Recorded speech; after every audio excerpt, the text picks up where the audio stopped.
Hi everyone. So after that lovely introduction, so yes, I'm Katie.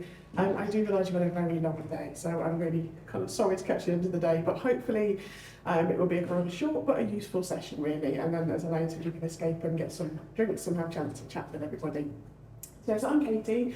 So I'm from Equality Focus, but my role here is student wellbeing and support. And really today is just to kind of introduce myself to you, so you've got a face, not just a name. Also just to talk to you a little bit about looking after your own mental health and wellbeing, hopefully some top tips, some ideas, touch a little bit on disability support, and really just to kind of highlight the kind of things you can access while you're here studying. So as I said, my role here is very much about wellbeing, support for students, and a lot of my role is about one-to-one meetings with students, so offering a confidential support service for anything you might be struggling with. Sorry. And I think the most important thing there is it is very much a confidential support service, so you're welcome to come and talk to me about anything that I can help with. It might be that I can help, or I can signpost you to the right people.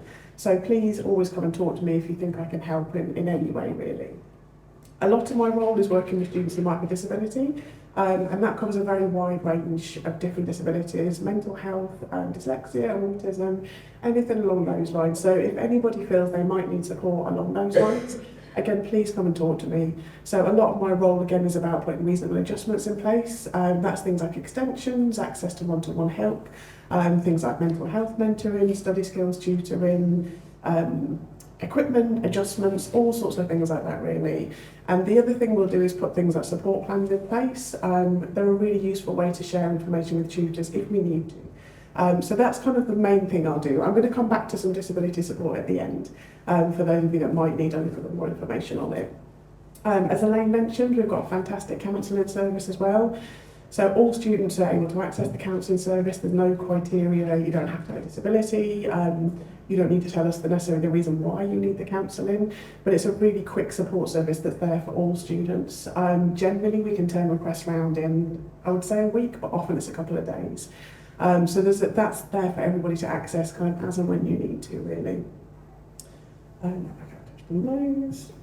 Okay, so I'm going to start on positive and then switch slightly into more negative, but as you all know, and you're fresh to this, postgraduate study is an amazing opportunity. It's an exciting step, it's a big step, but it's quite an intense step. I know you're just in the student session as well, it can be quite a challenging time, I think, being a postgraduate student.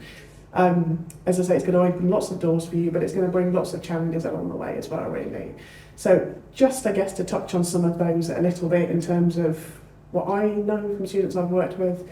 I've worked with students here, as I mentioned, for many, many years now. It can be quite a pressured environment at times. There's a lot of work, there's a lot of juggling. I think there's a lot of kind of status, and there's a lot of pressure put on students studying sometimes at this level. Lots of students studying at postgraduate level are juggling other jobs, families, life, stuff, everything that's going on. And I think sometimes it can be quite hard to kind of find a way to manage all those kind of things as well. Often the thing I hear a lot of is it can be quite isolating. I think students that have gone from, as you mentioned in your session as well, from a very structured university week, lectures, set seminars, to suddenly studying at a much kind of more independent level, so less contact time, particularly students at PhD level, where often you might only meet your supervisor every couple of months at times. So it can be, not always, but it can be quite isolating. And I think it's really, really important to be aware of that and to put things in place to make sure that you're managing that for yourself, really. So that's kind of what I wanted to talk about a little bit, is how to look after yourself, how to make sure you're balancing your studies, really prioritising your mental health and wellbeing. As I'm sure you probably all know, we all know what to do, we just don't often do it for ourselves. I think, a lot of things I'm going to tell you, you'll be like, well, yeah, obviously, but we don't do it for ourselves. So I'm a little friendly reminder to make sure you're looking after yourselves, really. So I think if you can take anything home today, the top line is the most important. So asking for help is not a weakness. It's a real strength. I think to actually identify that things are difficult is one of the most important things. Knowing then where to go, which is why I'm here. But I think just being able to identify yourself that actually you need to look at things a bit differently, you might need a bit of help, you might just need to rethink things a little bit. is something I think if you can take that through your course, just remember that as a starting point, I think. So these are kind of my top tips. And again, you're probably like, well, yeah, obviously we all do that. These are all things that go when you get busy. We forget to plan, we forget to eat, we forget to look after ourselves. So these are just a few kind of things that I think to just bear in mind, really. So planning and prioritising, big. Like it's a huge thing. If you can start with your planning, stay on top of your to-do list, your goals, it's really, really important. There is so much technology now. Since I first started doing this job, technology has come on leaps and bounds. There's amazing apps out there, all the Google planners, calendars, you can get reminders. There's so many things you can do now to help you plan and prioritise your workload. I'm going to touch on a few little tips later on, but yeah, use what's out there, use the technology, use the resources. If you don't want to, there's nothing wrong with a paper to-do list. I love a paper to-do list. There is something very satisfying about writing things down and crossing them off. So use what suits you and don't necessarily kind of chat to your peers, but do what works for you in this kind of thing. Again, talk to people, stay connected, talk to your friends, talk to your supervisors. Try and engage with your peers as much as you can. There's lots of societies around, there's lots of activities. London is an amazing place to live and to study, and there's so much going on out there, and I think when it gets busy it's very easy to shut down from all of those kind of things and just this not having time, but it's really important to do things like that and to look after yourself as well. In line with that, look after your physical health. I know we all say things like that, but things like putting time aside to do exercise, eating well, going to the pub, going to the cinema, whatever it is that you enjoy to look after yourself, just make sure you've got time in your schedule for that kind of thing. We've all been there when things get too busy and it's always the first thing that slips. So make sure when you're doing your planning and your kind of diary management that blocks of your time are set aside to things like that as well. And also the boundaries, set boundaries in place. You know, be strict with your time, be strict with your study time, but also be strict with your social time as well. I always use this in training and I love it, and it's very old-fashioned, but have people heard of the stress bucket? Do people know what it kind of means? Okay. I love this analogy. It's a really useful way to think about mental health and how you manage your life and your diary. And it's a really simple idea actually, and that, you know, with life lots of things happen, lots of stresses happen, and they're all going into the way we feel. And often, I'm sure I'm not the only one where it happens, where the tiniest little thing goes in. It can be a bus running late, it can be someone sending a stroppy email, and everything comes flooding out like the world's ended. And it's this idea that we're always putting stresses in, and what's the most important thing is the tap at the bottom of the bucket. And the tap is all the things that will make you happy, will make you less stressed. It could be things like hanging out with family, the gym for some people, the pub for other people. But it's really important because the more of those things you do, the more the tap is on. And what happens is your stress levels just stay lower, so that one little thing that goes in the top just keeps it down. So it's just a really interesting image, I think, of how stress works in a body. We can only take so much before things start to happen. And I think sometimes when you get stressed, if you don't start to look after yourself, then actually your body is sometimes a thing that gives up. So having these little things that are good for yourself and the things to focus on just keep the stress levels a little bit lower. So I like it. So if you want to take it and kind of think of it when you're feeling a bit overwhelmed and a bit stressed, then I can give you the stress bucket technique. So time management I've kind of touched on a bit already, but again, just to give you some top tips and things like that that might be useful in sharing. Again, you might all have this sussed. You might be the most organised on it people and you don't need any time management tips at all, which is amazing. But yeah, just to kind of go through a few tips that I've picked up along the way.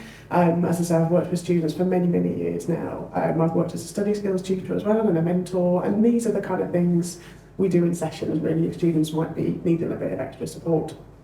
I've talked about the calendars, I've talked about to-do lists.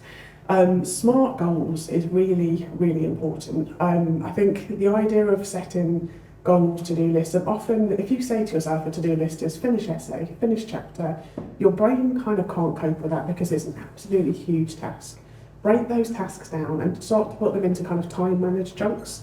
It might be something simple like read 20 pages, it might be finish a chapter, it might be write 15 lines, but something that's really manageable, and then you get the satisfaction of having ticked it off and you move on to the next. I think where lots of people fail and it feeds a sense of failure is setting these huge tasks on to-do lists that you just never get through. and it feeds this kind of sense of overwhelm as well. And that's where you can really use this idea of kind of urgent for today tasks and much kind of tasks for the end of the week, tasks for the end of the month. It just kind of helps in terms of making you feel on top of your workload, that I've found anyway. Things like minimising distractions. I mean, we all know phones are the biggest distraction ever these days. And I think a lot of people find it very hard to just not be with their phone. But obviously any advice would say to you is to not study with your phone. You know, take time away from it, take time where it's to the side and actually focus on your studies and try not to drift into the world of social media alongside studies. Scheduling regular breaks and downtime, we've touched on that a little bit as well. And again, another bit of advice I think is don't compare yourself to others. It's very, very easy to do that. I think we all do. I think it's human nature that we look around and go, well, look at them, they're in the library for 8 hours a day, they've written more than me. It's really important not to do that. Your journey is your journey. Some people will write really quickly. It might not be as good, but they write really quickly and they do a lot of editing. Some people will write a little bit slower and more methodically. That's okay. There is no right or wrong way to study. Actually, I would argue someone that's spending 8 hours in the library, they're not studying actually very effectively. So focus on you. You know, use your peers as friends, you know, use them to chat and to learn from each other. But please don't start to compare yourself in terms of them having a better strategy for work or better things that they're doing like that. So just a quick one that I like. Anyone heard of Pomodoro technique? Yes, lots of nods. You like it? Brilliant. Pomodoro technique is amazing. I'm not saying this is the way to study at all, but if you haven't heard of it, definitely look into it. It's the idea of kind of focused study times that are actually quite small. And it kind of fits very much with the science of how long you can concentrate for, how much you should physically sit for.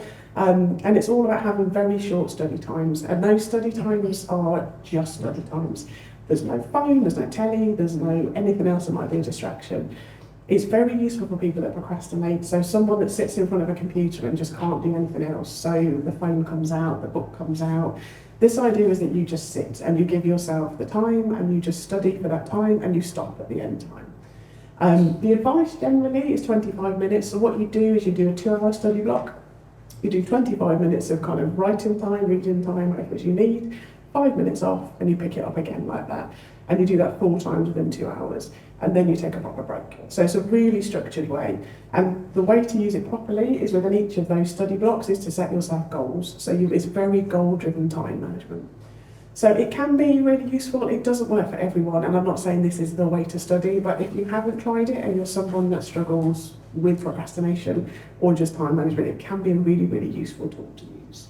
It doesn't also have to be 25 minutes. I've worked with students that really struggle with 25 minutes and they might make it 15. So it's an idea, it's not set in stone. So there's an app. Oh, brilliant. So you can put a shield on to stop your social media. Perfect, thank you very much. I'm not sure if you heard that, but the lady was just saying there's an app as well that you can use to set your timers, and while you're in the study time, it will block all your other usage on your phone as well, which is great. Brilliant, thank you for sharing that. Okay, oh, it's not too small. I'm not going to read all these out because you can read them probably, so, and also I can share this information afterwards, but I think these are just some top tips and websites, resources, things that I've come across that can be very helpful for people. The first page is very kind of study-based things that can be really useful. You've probably heard of a lot of them already, but there's some referencing ones there. Some of the time management ones as well. There are so many time management apps out there, but I think these are probably some of the best ones that I've found and come across. There's a few books there as well, kind of study techniques. Some of the ones there, writing a dissertation of 15 minutes about how to kind of time block. I mean, obviously that's probably going to not work, but the idea is about actually having the kind of time every day to do study. So that's some resources up there, but I can send this round afterwards. And then the other one is some more kind of wellbeing type resources for you. One of the most useful ones I would say on there, if you've not come across it, is an app called Headspace. I'm not sure, there's a few nods around the room, but Headspace is brilliant. It's a free app. You can pay for it, but you don't need to. And it's a meditation app, and it's an app that's designed to just give you space every day to just have a little bit of downtime. lots of people will say, well, I don't have time for that, I can't meditate, I can't do mindfulness, I'm too busy. But they have 3 minute, 5 minute, 10 minutes. So there is every chance that someone can fit in 3 minutes a day. And it's a really nice app, actually. It just gives you a bit of time to time to yourself, time to think. If you can get into the habit of using something like that, it can be really, really beneficial as well.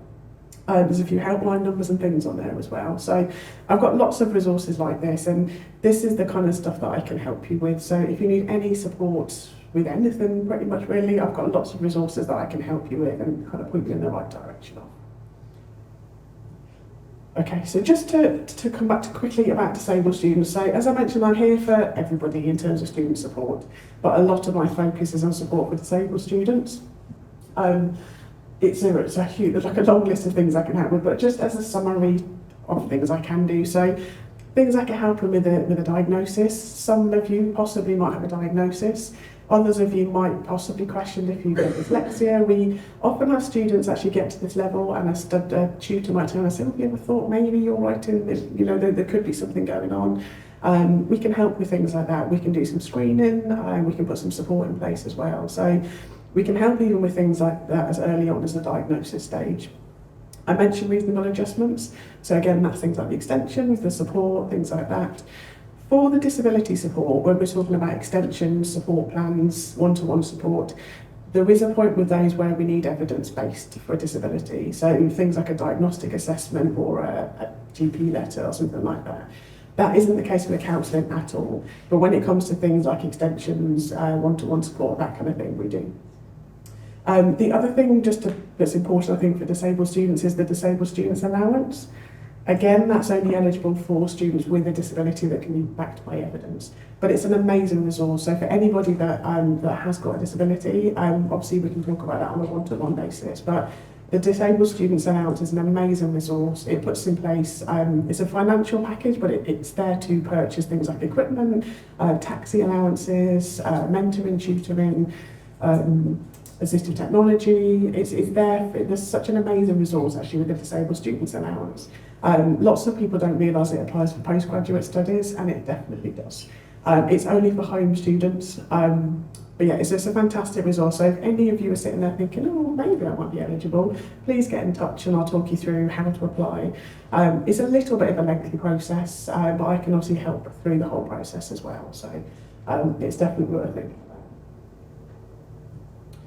How to seek support, come and speak to me. Hopefully that's what you've kind of seen from me today. I'm on email, I've got my email address on the next slide. You can also, I can be on site most across the week as well, so if you've got a face-to-face meeting, you can come on site. Use your people around you as well. Use your academic team, your tutors, your supervisors, registry. There's a lot of people here to support you as well. So as I said at the beginning, the most important thing is just reaching out really and finding the people that can help you. But it's a fantastic place to study and everybody is lovely. So don't ever be afraid to ask for help if you need it. Actually, one other thing I would say is if you are new to London, please make sure you register with a GP. Lots of people don't think they need to until they get ill. And it's one of those things that when you need it, you really need to be registered. So if you have moved to the area, please make sure you register with one of the local GPs. Even just little things like needing antibiotics, it's really important that GP's there when you need them. If you've then got to go and register, it slows everything down. So again, an important bit of advice is please register if you haven't already. And that's me. So that's my email address, so you can get hold of me on there. That's also our office number, so you can give me a call on that one as well. But yeah, so anytime and anything I can do to help, then give me a shout.